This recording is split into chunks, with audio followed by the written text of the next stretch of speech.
राजकीय पक्षांच्या याद्या जाहीर झाल्यात, फॉर्म्युला निश्चित झालाय. त्यामुळे अब आएगा असली मजा असं म्हटलं तर चुकीचं ठरणार नाही. मात्र नेमकी कुणासाठी मजा आणि कुणासाठी सजा आहे याचा आढावा घेऊयात राजकीय शोले या विशेष कार्यक्रमात.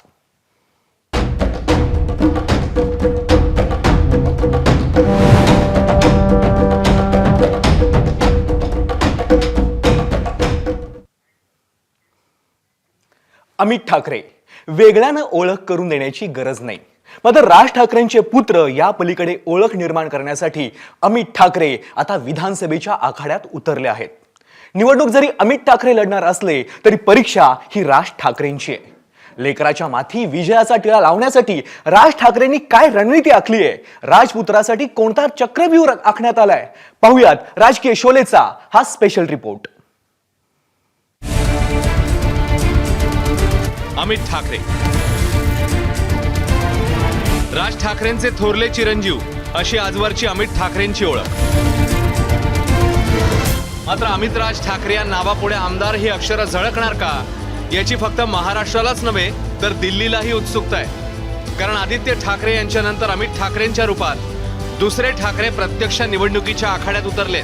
आपल्या लेकरासाठी राज ठाकरेंनी निवडलेला मतदारसंघ आहे मुंबईतला माहीम.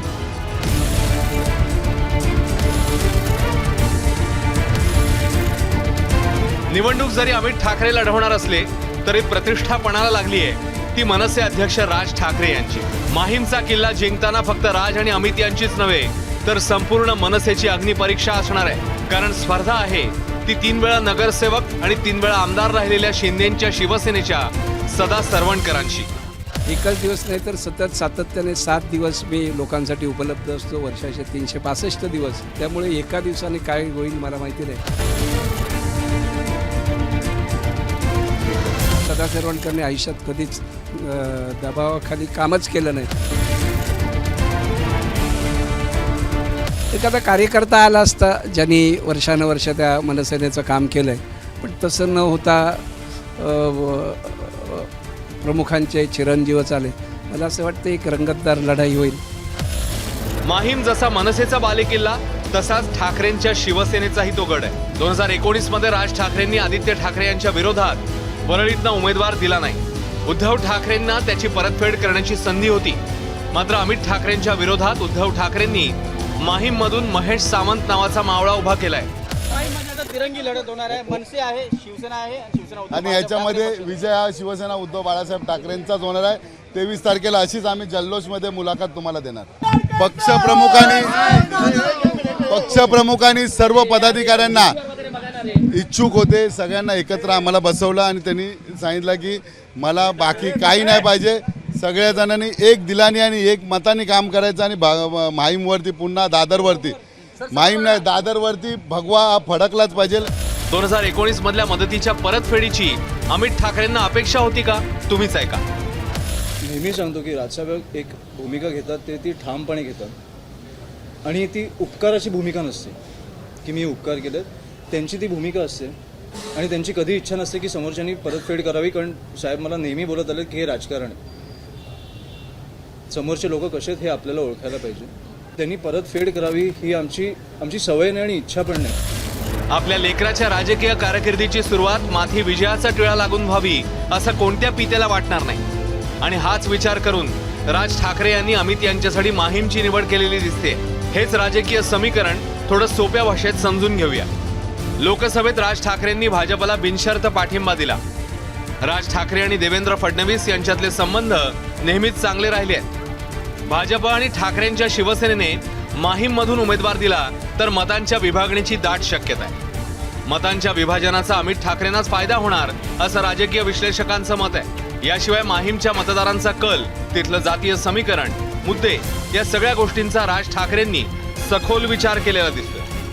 माहीम विधानसभा मतदारसंघ हा वाटतो तितका सोपा नाही आहे. या मतदारसंघात गेल्या 15 वर्षात बरंचसं पाणी पुलाखालून वाहून गेलंय. या मतदारसंघाप्रमाणेच मतदारांमध्ये देखील मोठ्या प्रमाणात बदल हे झालेले आहेत. मराठी भाषिक मतदारांप्रमाणेच बहुभाषिक मतदारांची देखील संख्या या मतदारसंघात आता मोठ्या प्रमाणात आहे. यामध्येच मुस्लिम बहुल भागही आहे. त्यातच राज ठाकरेंनी प्रखर हिंदुत्वाचा मुद्दा हाती घेतल्यामुळे मुस्लिम मतदारांसाठी अमित ठाकरेंना प्रयत्न हे करावेच लागणार आहेत. गेल्या 4 विधानसभा निवडणुकांमध्ये मनसेची माहीममधली कामगिरी कशी राहिली आहे त्यावर एक नजर टाकू. 2009च्या विधानसभा निवडणुकीत नितीन सरदेसाई उमेदवार होते, ज्यांनी मतं घेतली 48,734 आणि ते ही निवडणूक जिंकले होते. 2014 मध्ये नितीन सरदेसाईच पुन्हा एकदा उमेदवार होते. त्यांना मतं मिळाली 40,350, पण यावेळी त्यांचा पराभव झालेला. तर 2019च्या विधानसभेला संदीप देशपांडे निवडणुकीच्या मैदानात होते. त्यांनी मतं घेतली 42,690 आणि त्यांनाही पराभव पत्करावा लागलेला.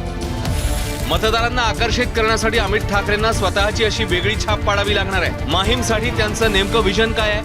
माझे दरवाजे माहीमकरांसाठी नाही तर महाराष्ट्रासाठी उघडे असतात. मी राजगडला बसलेलो असो, पण मी माहीमसाठी आमदार झालो एक वेगळे दिवस ठेवणार आहे. काही मी ह्याच एरियात राहतो, त्याच्यामुळे ह्यांचे प्रश्न जाणून घ्यायला माझ्यासाठी कठीण नसणार आहे आणि ते सोडवणं पण कठीण नसणार आहे. ॲक्सेसिबिलिटी जी असते ती माझ्याकडनं 100% मिळते. तो पण साफ करून देईन मी. तो हो बोलला तर तो पण साफ करून देईन. अमित ठाकरेंच्या उमेदवारीमुळे माहीमची गणती ही राज्यातल्या पहिल्या 3 चुरशीच्या लढतीत होतीये. अमित ठाकरेंना आमदार करण्यात राज ठाकरे यशस्वी झाले तर तो विजय फक्त अमित ठाकरेंचाच नव्हे तर मनसेचा आत्मविश्वास दुणावणारा असेल. अमित ठाकरेंबरोबर राज ठाकरे अग्निपरीक्षेत पास होणार की नाही यासाठी 23 नोव्हेंबरचा सूर्य उजाडण्याची वाट पाहावी लागणार आहे. गणेश ठाकूरसह अभिषेक मुठाळ, एबीपी माझा, मुंबई. आधी एबी फॉर्म आणि मग उमेदवारांची यादी. यंदाच्या विधानसभेत अजितदादांनी वेगळाच पायंडा सेट केला. मात्र पहिल्या 38 उमेदवारांची यादी जाहीर करताना अजित पवारांनी अनेक प्रश्न अनुत्तरित ठेवलेत. या प्रश्नांनी काही जणांची झोप उडवली आहे तर काहींना सुखद धक्का दिलाय. पाहुयात यादी एक अर्थानेक, राजकीय शोलेचा हा स्पेशल रिपोर्ट.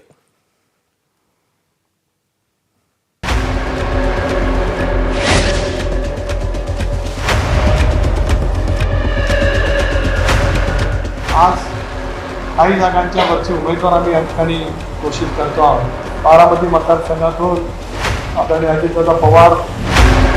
बारामतीत रंगणार काका विरुद्ध पुतण्या संघर्ष. अजित पवार, छगन भुजबळ, दिलीप वळसे पाटील, हसन मुश्रीफ, धनंजय मुंडे. घरच्या मैदानातून माघारीचे संकेत देऊन अजितदादांनी कात्रजचा घाट दाखवण्याचा प्रयत्न केला. पण अपेक्षेप्रमाणे राष्ट्रवादीच्या पहिल्या यादीत दादांचा पहिला नंबर आहे. त्यामुळे बारामतीतली निवडणूक महाराष्ट्रातच नव्हे तर देशभरात गाजण्याची शक्यता आहे. लोकसभेतला पवार विरुद्ध पवार या संघर्षाचा पुढचा अंक विधानसभेत पाहायला मिळू शकतो. नणंद भावजे अशा सामन्यानंतर आता काका पुतण्यातल्या लढाईत रंगत पाहायला मिळू शकते. दादांच्या विरोधात थोरल्या पवारांनी युगेंद्र पवारांना रिंगणात उतरवलं तर बारामतीच्या महासंग्रामाची इतिहासात नोंद होईल. बारामतीतून अजित पवारांची उमेदवारी जाहीर झाली आहे. मात्र शरद पवारांनी अद्याप आपले पत्ते राखून ठेवलेत. या ठिकाणी सध्या युगेंद्र पवार निवडणूक लढवतील अशा पद्धतीची जोरदार चर्चा आहे. मात्र अद्याप या ठिकाणच्या उमेदवाराची घोषणा झालेली नाही. शरद पवारांविरोधात बंडखोरी करणाऱ्या दादांच्या 9 निष्ठावान मंत्र्यांचा पहिल्या यादीत समावेश आहे. आज काही जागांच्या वरचे उमेदवार आम्ही या ठिकाणी घोषित करतो आहोत. बारामती मतदारसंघातून आदरणीय अजितदादा पवार, येवला मतदारसंघातून छगन भुजबळ, आंबेगावमधून दिलीप वळसे पाटील साहेब, कागलमधून जरा टाळा वाजव ते माझ्यानंतरचं नाव त्यांना ऐकायला. बारामती मतदारसंघातून अजितदादा पवार, येवला मतदारसंघातून छगन भुजबळ साहेब, आंबेगावमधून दिलीप वळसे पाटील साहेब, अशा एकंदरीत 38 पहिल्या टप्प्यातील उमेदवाराची घोषित आम्ही या ठिकाणी केलेली आहे. पहिल्या यादीत सर्व मातब्बर नेत्यांना संधी देण्यात आली आहे. पण माजी मंत्री नवाब मलिक, पुण्यातले वडगाव शेरीचे आमदार सुनील टिंगरे आणि निफाडचे आमदार दिलीप बनकर यांना गॅसवर ठेवलंय. नवाब मलिकांना भाजपचा विरोध आहे. त्यांच्यासोबतच त्यांची मुलगी सना मलिक यांचंही नाव चर्चेत होतं. पण तुर्तास बाप लेकींना दादांनी वेटिंगवर ठेवलं. तर 2च दिवसांपूर्वी एबी फॉर्म मिळूनही सुनील टिंगरेंचं पहिल्या यादीत नाव नाही. वडगाव शेरीवर भाजपनं दावा केला, पण टिंगरे अजूनही आशावादी आहेत. फॉर्म आपल्याला कधी दिला आणि काय सांगितलेलं आहे? नाही, मला त्यांनी माझी उमेदवारी फायनल आहे असं त्यांनी सांगितलेलं आहे. लढणं हा माझा म्हणजे फायनल आहे, बाकी काय ते निर्णय तर आता घेतील. मी लढणार आहात नक्की एवढा? 100% लढणार आहे. हे मैत्रीपूर्ण लढत होण्याची काही शक्यता तसं काही नाही ना? मला तर नाही वाटत, कारण मग अशा असतं तर अनेक जागी मैत्रीपूर्व लढत करावं लागते. दुसरीकडे याद केलेल्या उमेदवारांना मात्र पहिल्या यादीत मानाचं स्थान देण्यात आलंय, ज्यामध्ये सुलभा खोडके काँग्रेसमधून आल्यात, राजकुमार बडोले भाजपमधून, हिरामण खोसकर काँग्रेसमधून, भरत गावित भाजपमधून यांचा यामध्ये समावेश आहे. विशेष म्हणजे काँग्रेसमधून निलंबित झालेल्या सुलभा खोडकेंनी आजच दादांच्या राष्ट्रवादीत प्रवेश केला आणि त्यांचं तिकीटही कन्फर्म झालं. तर बडोलेही नुकतेच दादांच्या पक्षात आले होते. महायुतीचा उमेदवार म्हणून या ठिकाणी मी लढणार आहे. राष्ट्रवादी काँग्रेस पक्ष अजित पवार साहेबांच्या पक्षामध्ये प्रवेश केलाय. भारतीय जनता पक्ष आणि राष्ट्रवादी काँग्रेस पक्ष आणि शिंदे साहेबांचा पक्ष असा मिळून या ठिकाणी आम्ही प्रचंड मोठ्या प्रमाणामध्ये या ठिकाणी निवडणूक जिंकू. 5 वर्ष मतदारसंघामध्ये काम केलं आहे मी. कुठल्या पक्षाचे आहे हे प्रश्न नाही आहे, कारण लोकप्रतिनिधी म्हणून लोकांमध्ये असलं पाहिजे, सर्वांना घेऊन चाललं पाहिजे, हा आमचा उद्देश आहे आणि त्या विकासात्मक कामं करतो.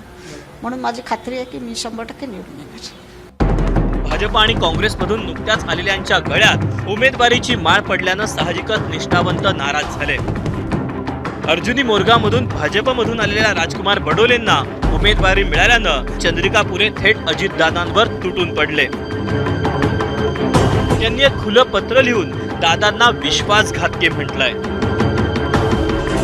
मनोहर चंद्रिकापुरे हे आमच्या पक्षाचे आमदार आहेत, पण त्यांनी काय पत्र लिहिलं ते अद्याप काही मी वाचलं नाही. आणि जर त्यांनी काही नाराजी व्यक्त केली असेल तर पक्षश्रेष्ठी नक्कीच काही त्यांच्याबद्दल विचार करते.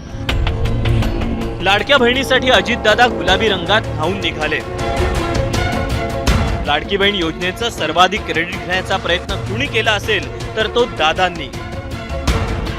पण दादांचं बहिणीवरचं हे प्रेम पहिल्या यादीत फारसं दिसलं नाही, कारण 38 पैकी महिला उमेदवारांची संख्या फक्त 4 आहे.